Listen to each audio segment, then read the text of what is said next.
Hello and welcome to the Rebel Ballerina Show. I'm Lisa Loree, your host, the Rebel Ballerina. Hope you've had a great week since we were here last. I know it's been a whirlwind. Time just seems to fly by, doesn't it? Kind of crazy. Anyway, so I was thinking about what to talk about today, and then I tossed that out the window because of something that happened last night. Because it made me start thinking about something really important.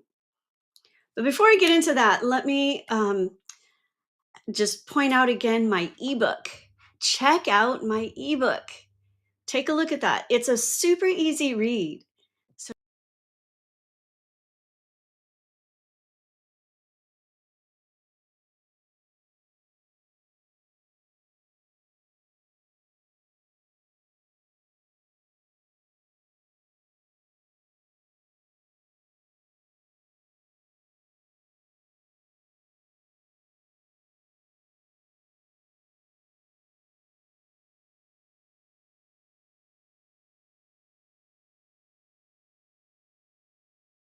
right?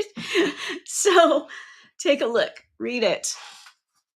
And also, at the same time, if you don't mind, to hit that subscribe button and like and share so that other people too can understand what's going on and have a new idea of how to create the life they want. And that's what I've been doing, and it's been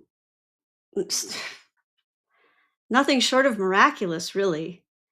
To go from where I was to where I am now is pretty startling. It's an amazing ride. So, take a look. Keep coming and joining me here because there's so many things that we can talk about. And I mean that as we. Please join in.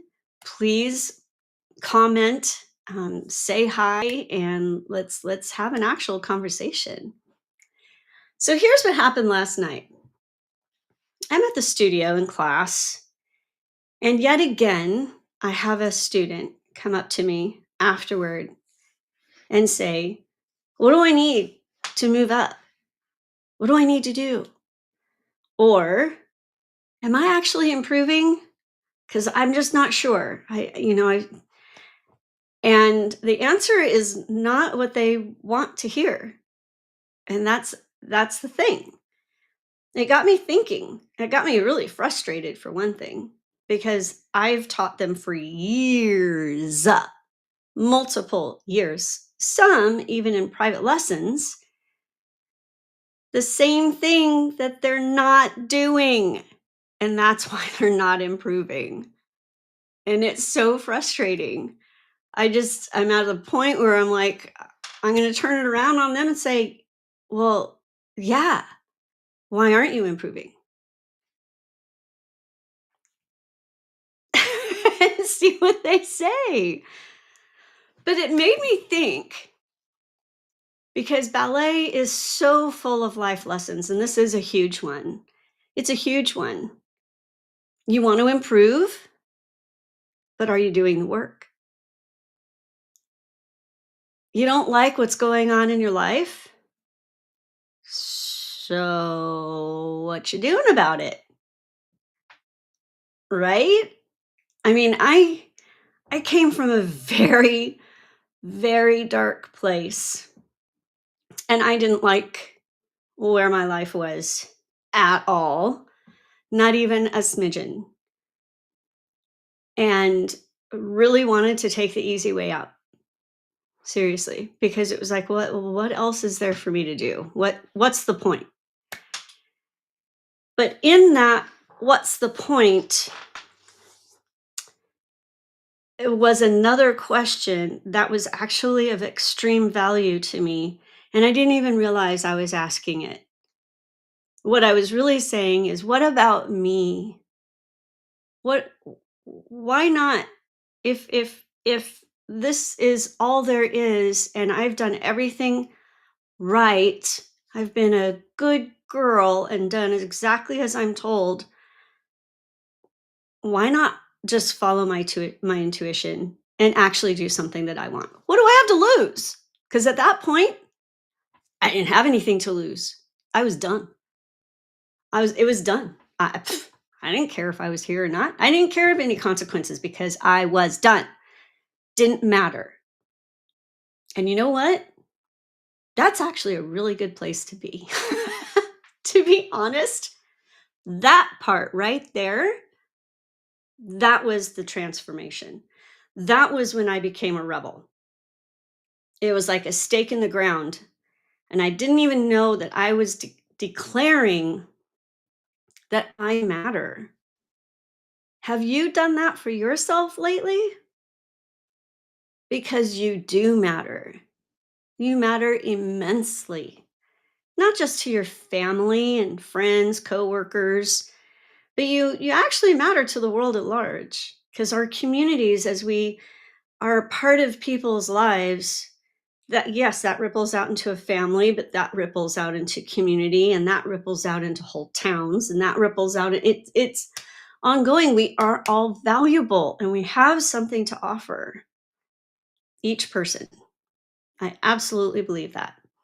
We came here on this planet, into this life, on this plane, already having something imbued in us that's individual, that is our calling, if you will, or gift, or talent, or soul thing, right? That just really lights your fire and gets you going and gives you life, brings life to your being by doing that thing. And in the course of figuring out how to do the thing, it's who you become in the process. So that's the real issue. Who are you? Who are you really being? And that's what I was trying to get from these students last night. Who who do you want to be? Like, you want to move up, but why are you asking me this? I've given you the same exact corrections for years. So why aren't you moving up? But it's the same thing with us in regular life, not just ballet life, regular life.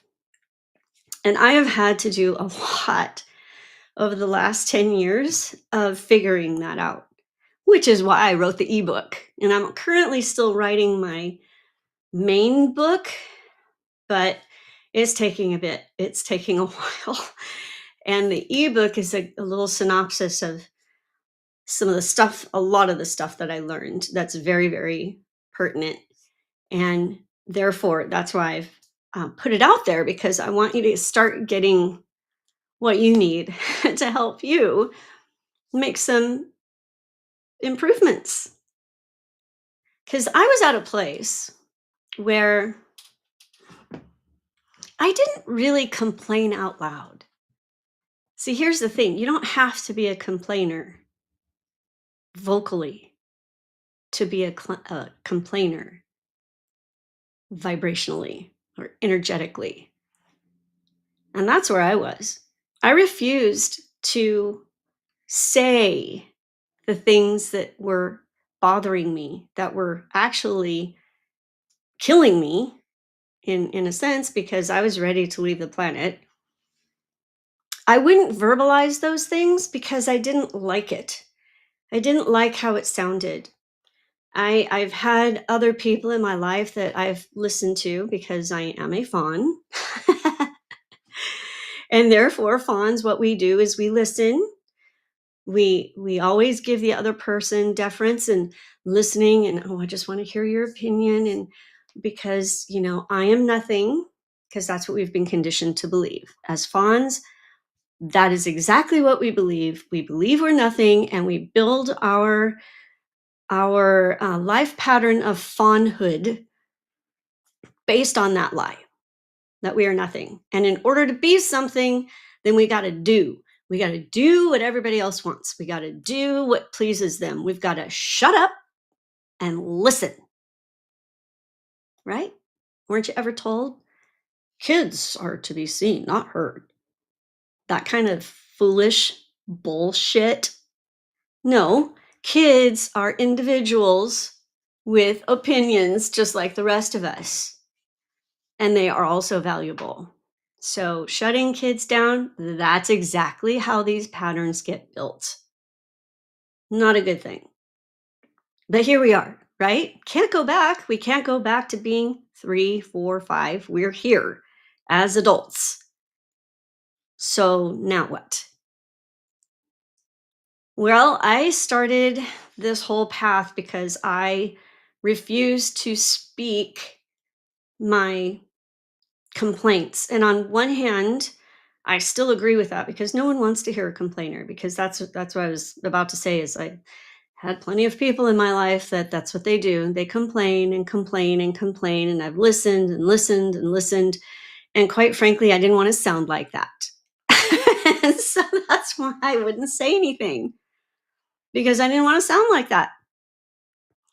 Plus, when I had complaints about my ex, well, that's not a very biblical thing to do, is it?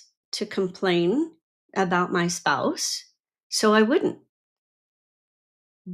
But in that process, I was dying because I was not getting the help I needed, mainly because I was wearing the happy mask. Oh, I'm so happy. How are you? I'm great. I'm great. Yeah, everything's just great. I mean, yeah, life's a struggle. There's some hard parts, but life is just so good. It's great. And inside, I was dying, knowing that I was absolutely lying. I was not okay. Life sucked. Is not okay. And it sucked partly because I wouldn't speak up for myself until I got to a point where I was like, fuck it. I'm going to do whatever the hell I want. And that's that. And that's what I started doing. And things started changing. It was amazing. Now, I'm not saying, go out and rob a bank or something stupid. Don't do that. But we have to start considering ourselves as valuable, and that what we want in life matters. The life that we want to create matters. So, how do we go about creating what we do want?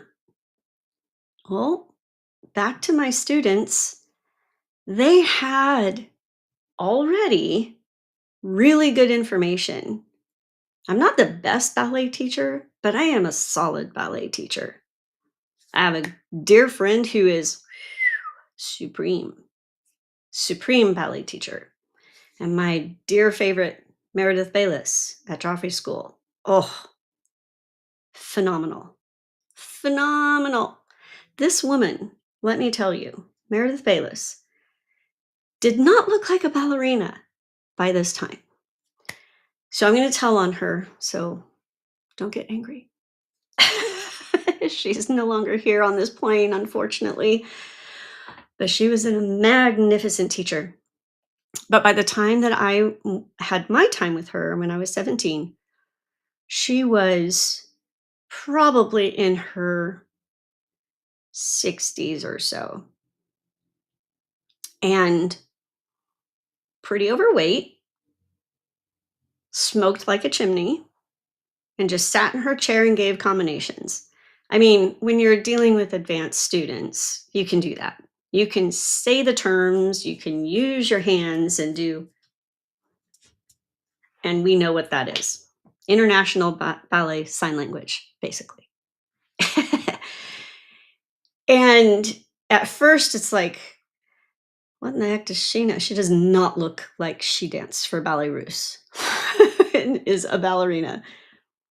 But it didn't take long to figure out that this woman knew her stuff and gave amazing corrections. And then she would walk around the room and watch for these details in how we were maneuvering and functioning. Amazing. And then there were some times that she would just sit there and say stuff and give combinations, and she would say the corrections and stuff, and then she'd get frustrated. She'd get up out of that chair, mind you, not having class for who knows how long, and she'd say, "No, this is what I'm telling you." And she would take a position, a preparation, and then whip off, I don't know, 5 pirouettes, just like that. Easy peasy. And we're all just standing there. Oh my God. Or she would do a jump that the guys do, a double tour. You jump up, turn around twice in the air and land. She would she would do that like nothing. And she'd been sitting in her chair. She didn't do all the plies and tendus and all the other stuff that we just did that led up to that combination at the end of class. She just gets up and says, "No, do it this way." And it was the right way. And we all looked around at each other and were thinking, shit, I just got out danced by some frumpy 60 something year old chain smoker. How pathetic is that? I mean, she was fantastic. Freaking amazing. So it's not a lack of the information in this situation that I'm talking about in ballet. And the students I was dealing with last night, and even me as a student with Meredith Bayless, it was not a lack of information. It was a lack of doing. And with the students I'm dealing with right now, it's frustrating because they are mentally soft. That's what I'm finding. It's just mentally soft. Can't hack it. Oh, but this is what I want. Well, that's nice, but what are you going to do about it? But see, here's the rub. The same question could be asked about our daily lives. But I want such and such. Great. So what are you doing about it? That's the real question. What are you doing about it? What am I doing about it?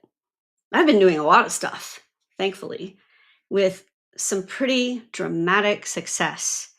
And I still have a lot to go. So don't believe me, this message is just as much for me as anybody else. It's a life lesson that I first learned in ballet, and I'm trying to help these students learn now as an instructor, because especially in this day and age, when students are given, the proverbial trophy for showing up.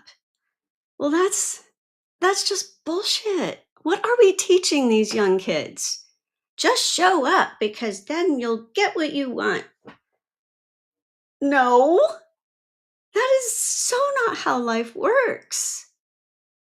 You have to be thinking correctly, for one thing, and that's what I'm seeing a huge deficit in, is being mentally in it. But we can say the same thing about our own lives, even though we're not talking about, I mean, I'm switching back and forth between ballet. It's such a great example of life lessons and just actual hands on, if you will, examples. But I've been saying the same corrections to these kids literally for 4 or 5 years. Some of them, some I've done private lessons with where I'm just really honing in on this stuff. And then they're asking, why am I not improving? Or what will it take to move up? And it's like, well, how about you do the stuff that we've already been talking about and make that happen, right? That's the part. Make it happen. You have to do the work. That's just all there is to it. There's no other way around it. So if you're not satisfied with something that's going on, and for me at that point where I was ready to end it all of it was not satisfied. obviously, because there was nothing that made sense to me to even stay here for. There's nothing because I had done the fawn thing and I'd given myself so severely that there was nothing for me. There was nothing left. And obviously, I'm speaking mostly to fawns. I know that there are other people out there. If, you find yourself, you're being one of the other primary fight, flight, or freeze folks. I'm a fawn, and that's why this is the Rebel Ballerina Show, because I'm also a rebel fawn and leading the charge, if you will, to this movement. We've got to start rebelling and taking back our lives. Honestly, that is what I did, but I didn't know what I was doing. I didn't really have a lot of guidance. And that's why I wrote the ebook, is to help give some guidance. So if you're not even sure what's going on, where you're stuck, or even why, it's like, okay, you're telling your ballet students.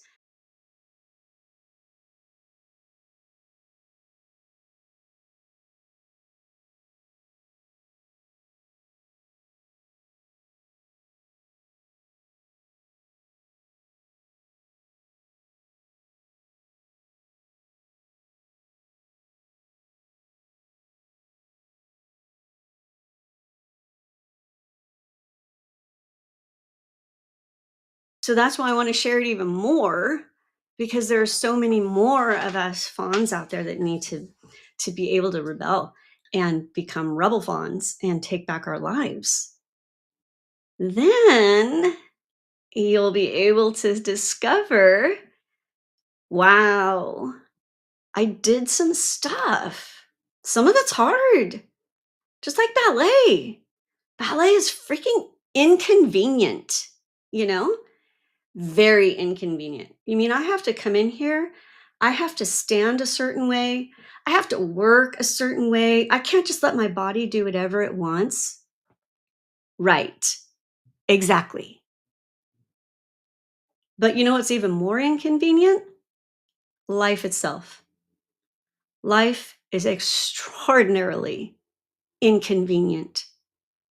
There are so many things that happen, stuff we don't want, stuff we do want that is like, just out of reach, it seems. That's really inconvenient. I've gone through some very inconvenient shit. So, no, it's not just easy peasy. And I've told the students 1,000 times, you don't get to order perfect turnout from Amazon and have it show up in 2 days or even overnight now. None of this happens quickly because it's inconvenient. It takes work. So, what kind of mindset are we in these days? Are we, I want something, so give it to me now because I want it? Or are we actually willing to back it up with something? That's what I'm seeing in these students, their lack of being able to do that. And it's very frustrating. It's frustrating to them. And I don't think they even understand what's going on. It's frustrating for me because I've been giving them the right information for a long time. And it's like, well, do it. I mean, you know, it's like you're trying a new recipe. Sounds really good. You know, I wouldn't know necessarily because the kitchen is not exactly my great place to be.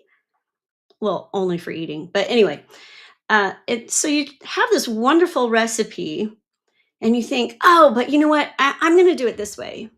And then it doesn't turn out that great. Okay. So maybe try it the way the recipe is, right?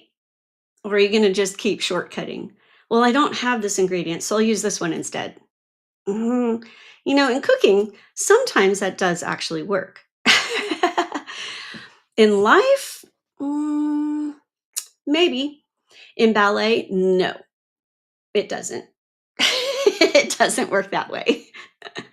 Basically, it's because if you think of it this way, I don't know how good you guys were in math. I did not have a great relationship with math on paper, but I understood that if I learned something the correct way, then I needed to answer it that correct way over and over and over again, like from here on out, for the rest of whatever thing is going to be added to that is going to work, right? For some reason, because ballet is so seemingly ambiguous,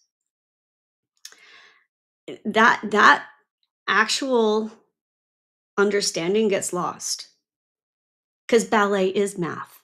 It is physics, it's geometry, and if you decide to do something incorrectly after you've learned it correctly and then wonder why it's not working, then what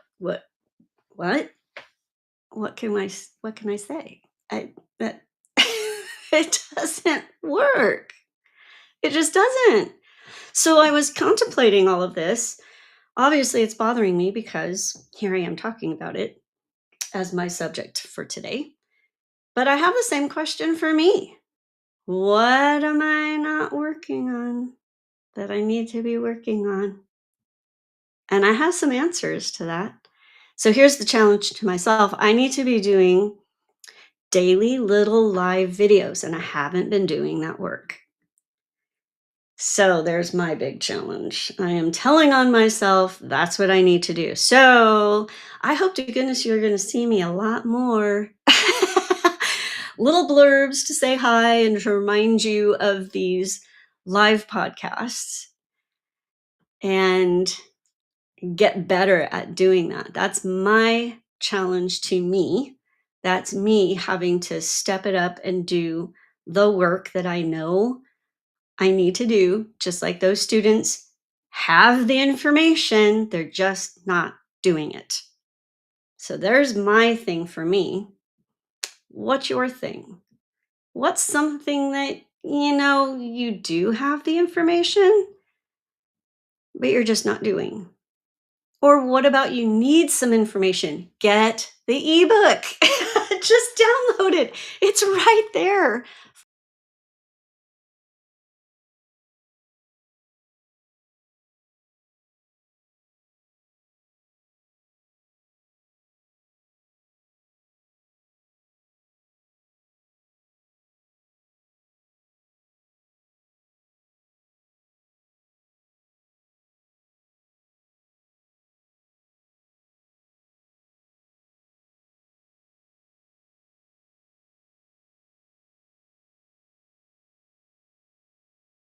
Don't get to that point. It's not necessary. It really isn't. I know that that's the thought that, oh, you have to hit rock bottom. No, you don't. No, you don't. I could have avoided that and I would have saved myself a ton of grief and a ton of time. So that's my challenge to you. What is it that you already know? Or get this ebook and figure something else out. Put it into your life, put it into your practice, do the work and see what happens because it's pretty amazing. I can tell you the contrast between 10 years ago me and today me is striking. It's really amazing. And I'm not saying that, well, me. I'm saying that the work, it works, but we have to figure it out and put it in practice. So that's kind of my thing. Just my that was on my mind because these students actually served me quite well. Because as I was frustrated with them, then it's like, yeah, but what information do I know that I'm not doing? Right? So, really good. Hopefully, you will find something challenging and not expect to just get something just because you want it, but understand that you're going to have to work for it in some way, shape, or form. And it's either doing something new or better, and more importantly, becoming someone more and better in that process. Well, we'll figure out what it is. Please let me know in the comments. And I would love to hear some success stories next week about what you found wasn't working or you weren't doing the work and what's better now because you started doing that work or you've made a discovery through the ebook, for instance, as to something that you can do that's new that you hadn't thought of before and put it into practice. Have a fantastic week, and I will see you next Wednesday, 12:30 p.m. Pacific time, and enjoy your week.